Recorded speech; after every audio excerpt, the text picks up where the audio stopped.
Hey, bonjour! Bonjour à tous. Alors, est-ce qu'il y a des petites personnes qui se connectent ce matin? Enfin, ce midi, midi moins 10 quand même. En ce samedi 2 janvier. Alors, bonjour. Nous voici de nouveau pour le deuxième jour du défi 365 jours live.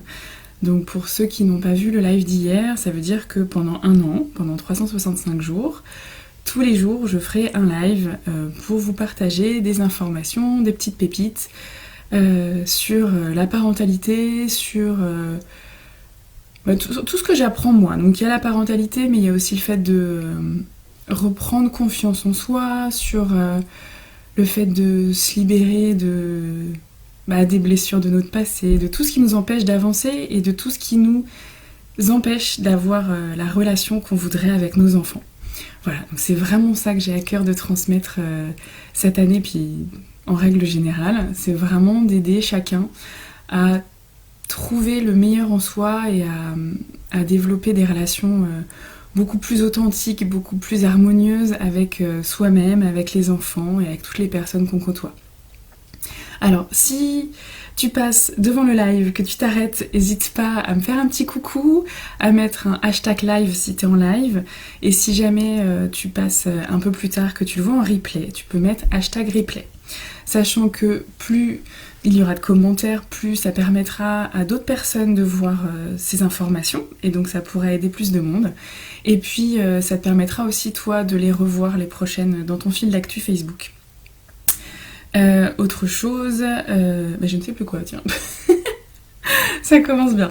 Qu'est-ce que je voulais dire? Voilà, bon, n'hésitez pas à mettre un petit mot si vous passez, si ça vous intéresse, pour me dire si ce que je vous partage a fait quelque chose, a suscité quelque chose en vous, parce que c'est vraiment ça qui me motive d'éveiller, voilà, des petites prises de conscience, de semer des petites graines pour que ça vous apporte de belles choses dans votre vie. Alors hier, je te parlais de ma motivation pour faire ces lives et je t'encourageais à te connecter à ton enfant intérieur pour tout ce que tu entreprends dans la vie, parce que c'est bien de faire pour les autres, mais c'est aussi très bien de faire pour soi-même. Et en fait, je voulais rebondir un petit peu là-dessus et compléter un petit peu ça, dans le sens où il y a quelque chose qui m'intrigue moi toujours, c'est qu'on a toujours tendance à faire les choses pour les autres et à se dire que si tu t'engages envers les autres, tu auras plus de facilité à faire les choses. Et je trouve ça dommage en fait, parce que qu'est-ce que ça sous-entend? Ça sous-entend que si tu t'engages envers les autres, tu n'auras pas envie de les décevoir, tu auras envie de tenir ta parole, de tenir ta promesse. Et ça va plus te motiver que si tu t'engages envers toi-même. Mais ça sous-entend que tu te donnes pas beaucoup de valeur. Parce que ça veut dire que si tu te déçois toi-même, c'est pas grave. Ou que si tu ne tiens pas ta parole envers toi-même, c'est pas grave. Et moi je trouve ça dommage. Parce qu'en fait, pour pouvoir être en lien avec les autres, pour pouvoir accompagner tes enfants, soutenir ton entourage quand tu as besoin, la première personne en qui tu dois avoir de l'amour, pour qui tu dois avoir de l'écoute, de l'empathie, mais c'est toi en fait. Et donc, si tu te donnes pas cette valeur-là, de te dire « Ok, en fait, je m'engage envers moi et j'ai pas envie de me décevoir. » Et je pense que ça, c'est quelque chose d'important. De se dire, mais en fait, si, je me suis fait la promesse à moi, et c'est important pour moi que je tienne cette promesse. Et ça devrait suffire, en fait. Ça devrait suffire, il n'y a pas besoin de s'engager par rapport aux autres. Finalement, c'est important, en fait, d'être fier de soi. Et de se dire, mais peu importe ce que les autres en pensent, moi, je suis contente ou content de ce que j'ai fait. Et j'ai tenu ma parole envers moi-même. Et finalement, c'est envers toi que tu as des comptes à rendre. C'est face à toi-même, en fait, que tu peux savoir si ce que tu as fait, ça te nourrit, ça te porte, ça remplit ton estime de soi, ta confiance en toi.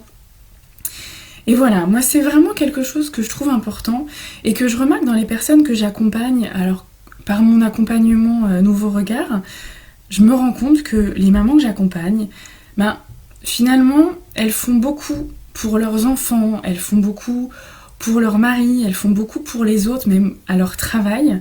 Et en fait elles ont tendance à s'oublier elles-mêmes. Et c'est ça qui fait que c'est difficile. C'est ça qui fait qu'à un moment on ne tient plus, on craque, on s'énerve, ou alors on lâche tout en fait, on lâche prise, on se dit ah, c'est bon, ils font ce qu'ils veulent, moi je vais me mettre dans mon canapé ou je vais me mettre sous ma couette et je vais dormir ou je vais pleurer un bon coup. Parce qu'en fait, on s'est trop négligé. Et quand on est parent, on prend en charge, on prend en compte les besoins de nos enfants, mais ça veut pas dire qu'on s'oublie soi-même et ça veut pas dire qu'on oublie nos propres besoins. Et c'est vraiment important de trouver l'équilibre entre tout ça. Oui, c'est sûr qu'il y a des besoins de nos enfants qui passent parfois avant les nôtres, parce qu'ils sont petits, parce qu'ils peuvent pas se prendre en charge eux-mêmes. Accrochez. Et voilà, vous avez ma fille en direct. Oui, je viens te voir après. D'accord. Merci ma puce. Je vais te faire les gestes. D'accord, vas-y ma grande. Et donc, où j'en étais? Oui, c'est important de faire les choses. Voilà, on prend en compte les besoins de nos enfants, on les écoute, mais pour autant, il faut pas s'oublier soi-même. Parce que si on s'oublie soi-même, on n'a plus l'énergie nécessaire pour s'occuper de nos enfants, et puis on est à bout de souffle. Et c'est là qu'on craque, c'est là qu'on s'énerve, et c'est là qu'on fait des choses qu'on n'avait pas envie de faire. Donc, moi, je t'invite réellement à faire le point sur quelle valeur tu t'accordes à toi-même. Hey Kaina, ça me fait plaisir de te voir. Voilà, mais vraiment c'est important. Quelle valeur tu t'accordes à toi-même? Est-ce que tu te fais passer dans tes priorités? Pas forcément la priorité, parce que oui, les enfants c'est important, et parfois ça passe avant nous, mais ça veut pas dire qu'on s'oublie complètement. Et c'est vraiment important. Et en plus, c'est un exemple que tu montres à tes enfants. Tu montres à tes enfants que c'est pas parce que tu es maman, papa, que tu ne t'occupes plus de toi. Et c'est aussi important parce que eux, plus tard, ils auront peut-être des enfants. Et je pense que t'as pas envie que quand tes enfants seront grands, ils s'occupent plus d'eux-mêmes et ils oublient leurs propres valeurs, ils oublient leurs propres besoins pour s'occuper que des autres. Donc je pense que vraiment c'est important de faire le point. Quelle est la valeur que tu t'accordes? Quelle est l'importance que tu t'accordes? Quelle est la place que tu gardes dans ta vie pour toi-même, pour t'occuper de toi, pour te ressourcer? Donc ce sera tout pour aujourd'hui. Je vous invite vraiment chacun à prendre ce petit temps, juste quelques petites minutes, pour faire le point sur ça, pour voir quelle place vous vous accordez.